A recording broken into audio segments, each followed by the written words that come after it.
Hello guys and welcome to the video number 26. Alors comme promis, aujourd'hui nous allons essayer de mettre du code CSS à notre joli tableau que nous avons créé dans la vidéo précédente.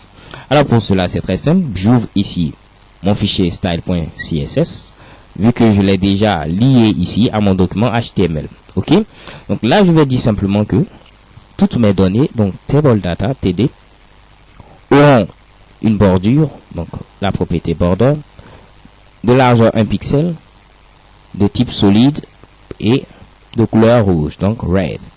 Actualisons et check et bam, vous voyez bel et bien ici que tous mes TD, donc ici n'a pas été encadré, donc il n'y a pas eu de bordure parce que ce sont des TH et non des TD, ok.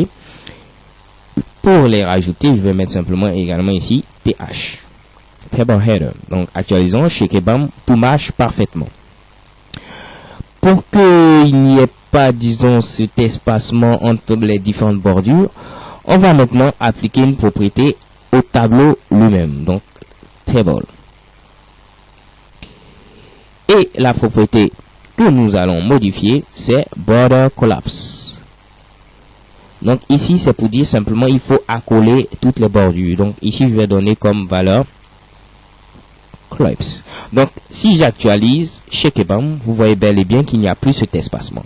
Donc on a donné simplement une bordure aux différents éléments TD et TH et nous avons dit pour le tableau il faut que ces différentes bordures soient accolées, il n'y ait pas d'espace. Ok, donc c'est tout pour cette vidéo et j'espère que vous aimez ça. Bon, pourquoi pas, je vais essayer de faire un autre truc, c'est-à-dire à l'entête je vais modifier la couleur de fond, donc background color, et je vais donner comme couleur de fond, pourquoi pas du jaune. Donc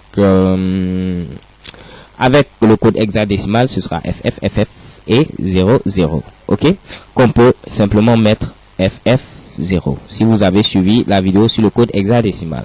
Actualisons et check et bam, nous avons bel et bien ici la couleur jaune comme couleur de fond et nous allons modifier la couleur du texte en mettant la couleur blanche. Donc je vais utiliser cette fois-ci le mode RGB.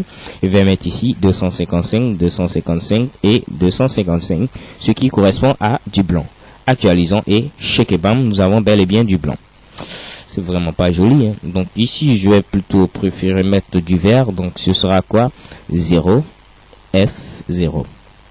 Ok, actualisons et check et bam, j'ai bel et bien ici du vert. Dernière chose, je vais modifier ici, mettre le test en majuscule. Donc je vais utiliser la propriété test transform pour dire ici majuscule, donc c'est uppercase. Donc le test sera en majuscule pour les en-têtes. Actualisons, check et bang, vous voyez bel et bien majuscule. Alors c'était juste mon petit cadeau pour cette vidéo. Until you get to the next video, XOXO.